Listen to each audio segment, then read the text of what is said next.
Hey, this is Ryan on episode 1 of We Don't Code, where I interview no-code makers from all over the world to learn about their triumphs, failures, and to see how they are pushing the boundaries of no-code.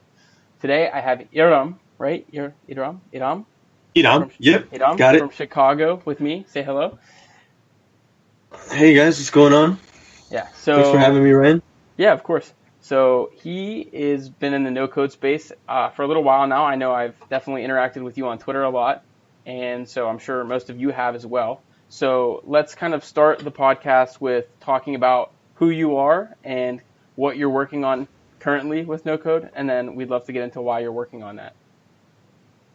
Yeah, so once again, my name's Hidam, and from Chicago.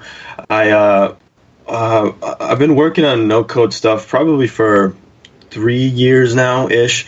Kind of just like as a side project type of it's certainly a passion of mine, but I've really only gotten deeper into it probably over the last year or so, over probably a year and a half now. I currently run an e-commerce retail business called TTweets. It's a Shopify store, and I also built an app for a no-code competition. And just late last year, I started a sort of it's not an official like no-code agency like we've seen others kind of niche down, but it's a design development and consulting agency, very much revolved around no-code. And so that's it's a little bit about me. That's awesome. Yeah. So you run the e-commerce platform. Were you signed up for Elliot at all?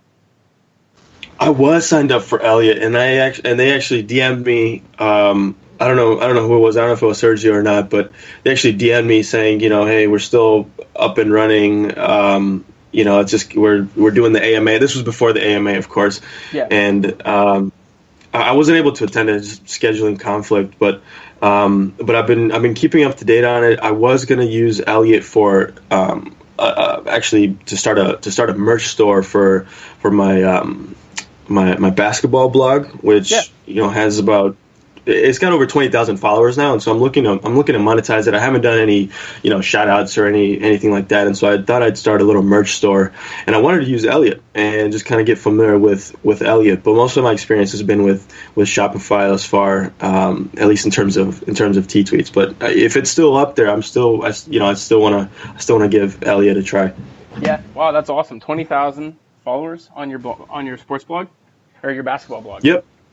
Yeah. It's a basketball blog. Been running that for probably 5 years now. I started it my first year, late my first year of college.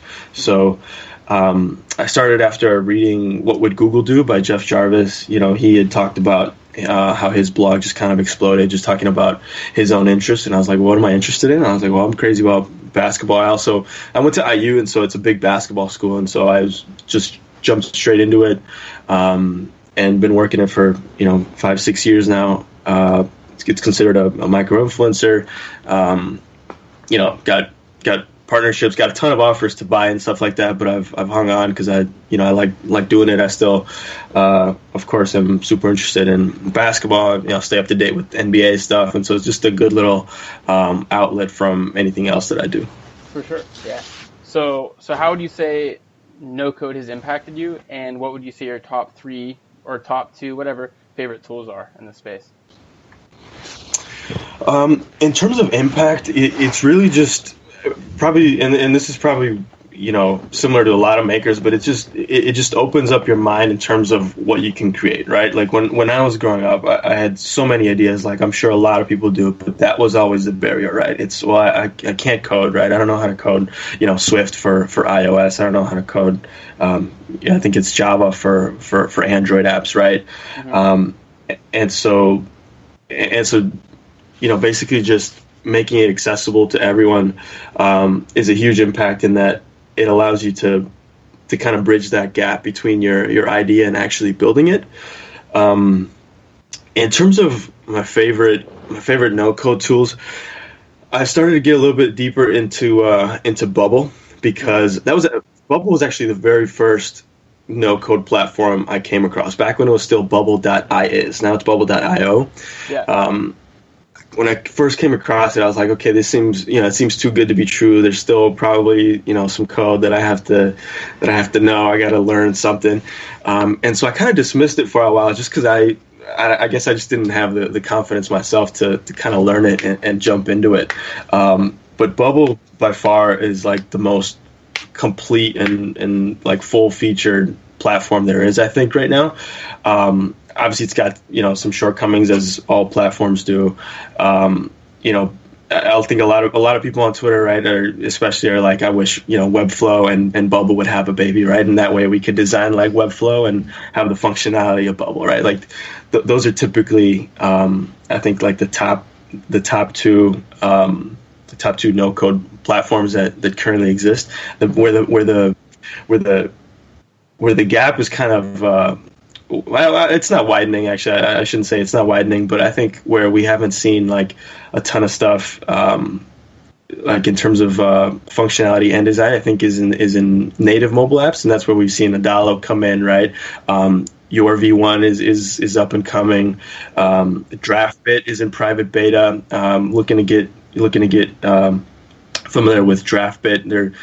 They're almost at that spot where they can take the beta public and get a lot more people on the wait list to try it out and kind of see where they kind of fit in terms of simplicity and design and complexity and all that kind of stuff that we think about when we're weighing out different options. And so I think the native mobile app space is where we're going to see most of the growth in the next couple of years, because that's where things are still kind of getting flushed out.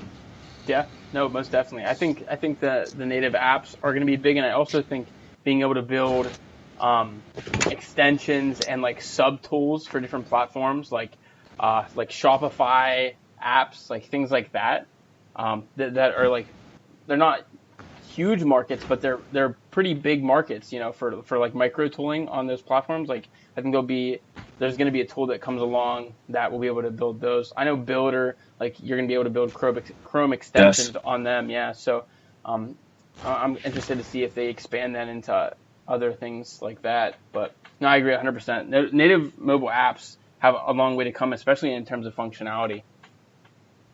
Absolutely, and Adalo has been big on pushing that.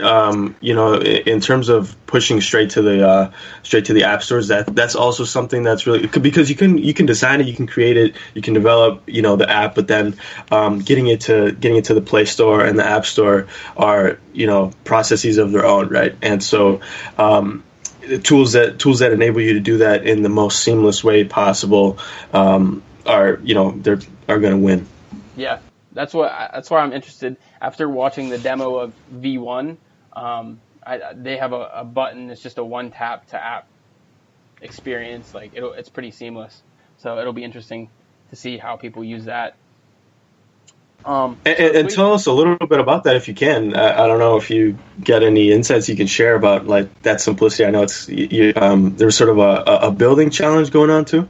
Yeah. So there's going to be 2 hackathons going on, and people, I believe, will be able, if you're on the invite list, you'll be able to come onto the platform August 15th, I believe. So you'll be able to see for yourselves here in 13 days. But yeah, so it's just the one tap. There's at the top, there's like a one-click button, and it's just submit, and then you can submit it to the App Store. And then I think there's like the 99 dev fee, which is like, even if you don't go through them, like you still have to pay that to get an app on the App Store for an Apple developer account. So yeah, so that's kind of what's going on there. But we can talk about that after this. So what advice would you give to no-code makers just getting started?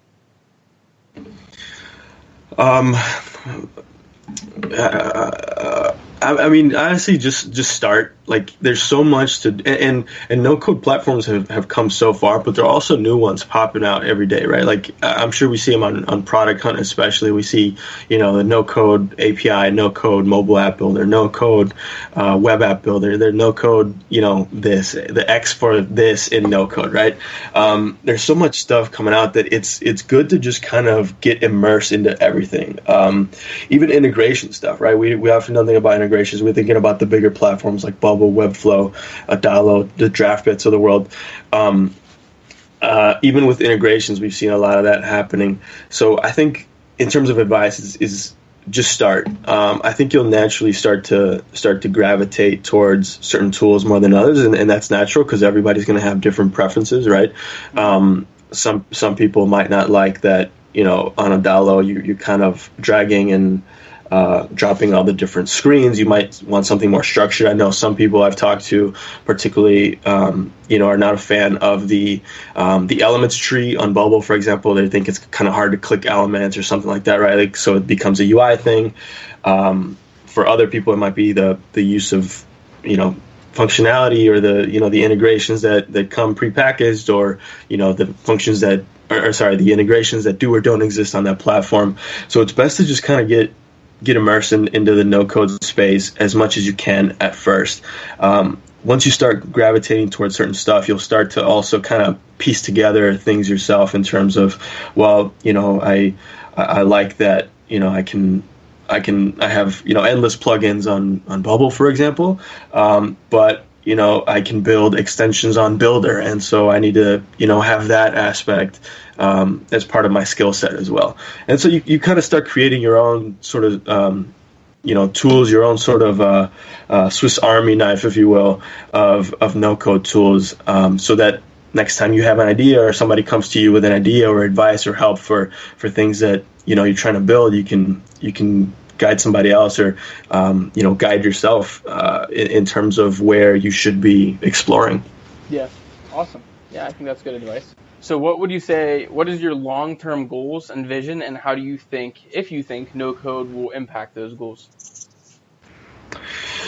So I, like many makers, have my own little, business slash product slash service idea list. Anytime I think about something, I hop in there and I try to do a little bit of, do some thinking, jot some notes down, think about the problem, the solution, some hurdles I might come across.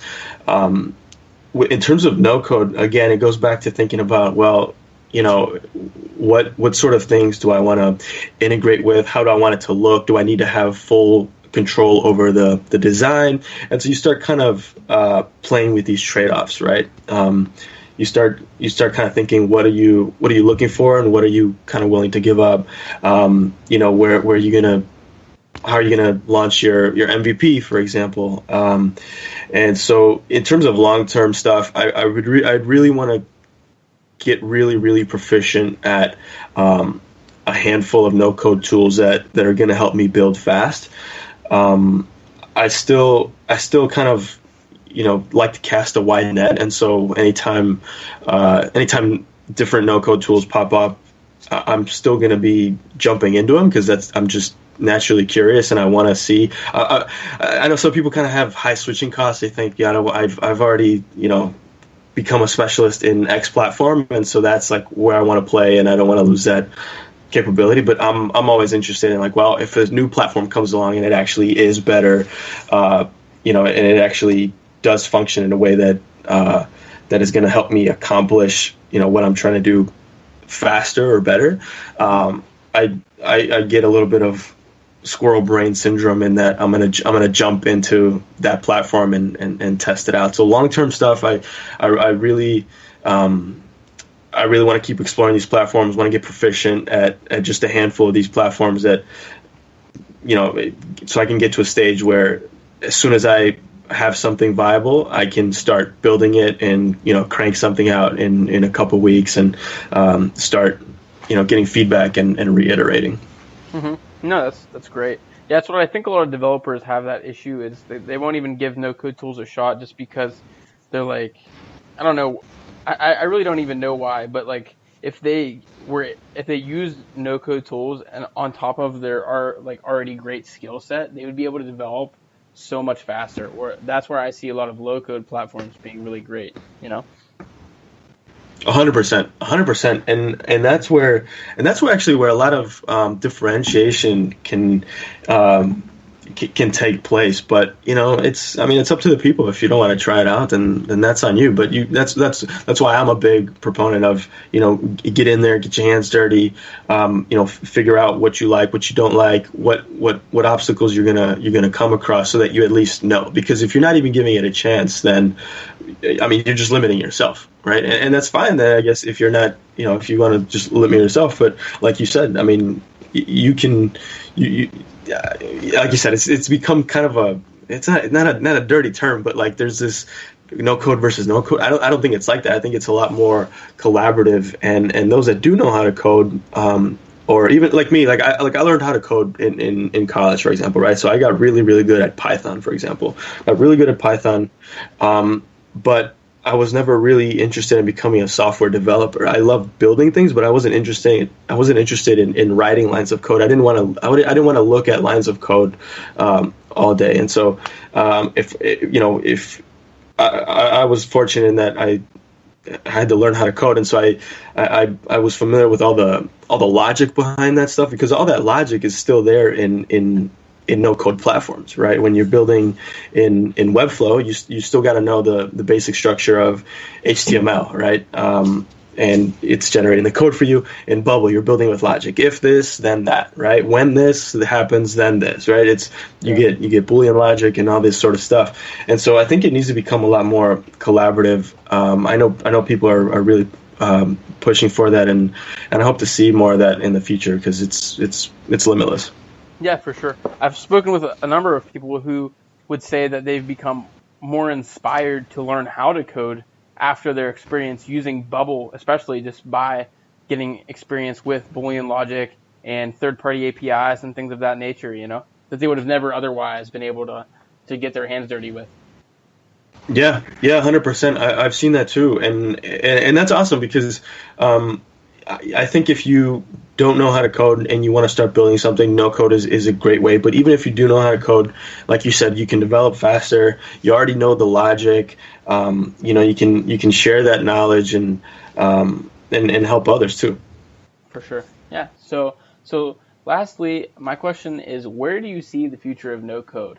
And that's a big question, but I'm just curious to hear what you think in terms of the future of no code in, like, say 12 months from now, and then where do you see it in 10 years from now? Is that the new status quo? Like, what do you think? Yeah, so I don't see no code ever replacing code, right?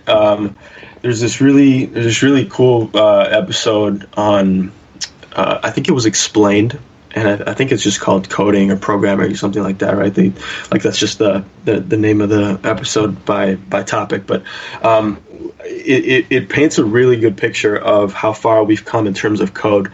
And at the end of the day, the computer's reading binary, is just reading zeros and ones. We're just creating languages on top of languages that translate what we want to accomplish for the computer. Mm-hmm. And so that's kind of how I see no code. Toby, the founder of Shopify, he's talked about being the OG no code e-commerce platform, and it's hard to dispute that. We talk about, like, WordPress. Yeah, you can code, but WordPress can technically be considered a no code, low code platform, and those have been around for 20 years now. Yeah. And so if that's where we've been in 20 years, and then just to see the growth of no code as I've gotten more into it these past few years, it's hard to say. We've seen the acquisition of is it AppSheet? We saw Amazon's dropping Honeycomb, and so there's certainly more demand, because it's also gonna.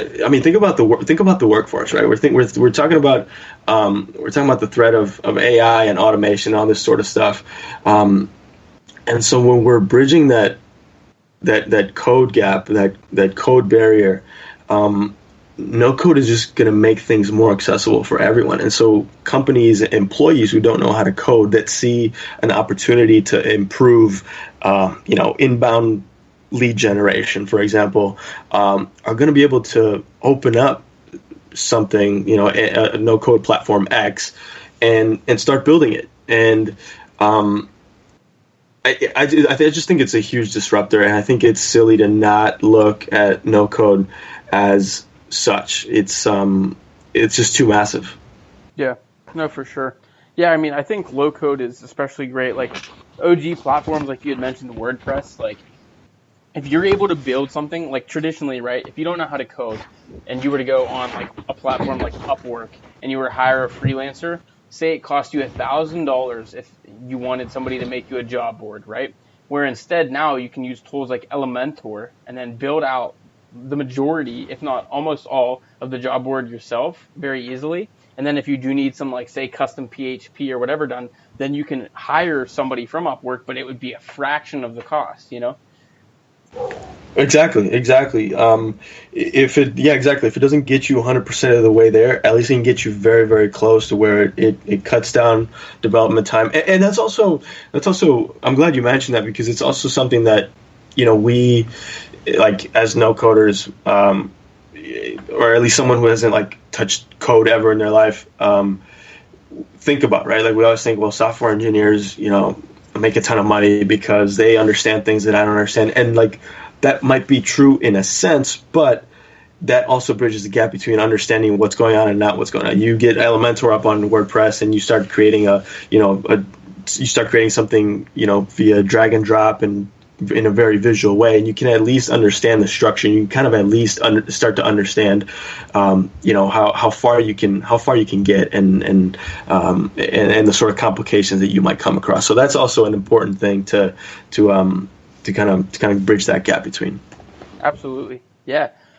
So is there any links that you want to plug in? Your Twitter, perhaps? I mean, I'll throw it all in the links or in the description of this podcast, but is there anything you want to plug in the podcast? If you're interested in tweets, and I don't know code is big on Twitter, then I'd be humbled if you guys took a look at TTweets. It's just TTweets.com. That's my retail e-commerce venture. I launched it at the end of college, and been running it ever since. It's a solo venture. It's exactly what it sounds like. It's tweets on shirts, hoodies, tops. And people really seem to like it. People wear it all sorts of ways. Since I first started it, I launched it with the goal of making it so that people wore tweets in the way that they wanted. And so some people wear their tweets, in support of something. Others support it. Others wear their tweets, in protest of something, or they wear their tweets sarcastically, right? So, like, with no code being so big on Twitter, I'd love to see some no code tweets on TTweets. Yeah, TEETWEETS.com. You can check it out there. I see it here. It's pretty dope. I like it. Some Kanye West tweets. Oh God. Yeah, man. We got everything. And if it's not up there, we do custom tweets as well. And all you got to do is send the link, or even if the tweet doesn't exist, we design it and get it out to you right away. That's awesome. Well, thank you, Hidam, for coming on the podcast today, and I hope we drop some value bombs for anybody listening. And thanks again for coming on episode 1. Appreciate it, Ryan. Take care.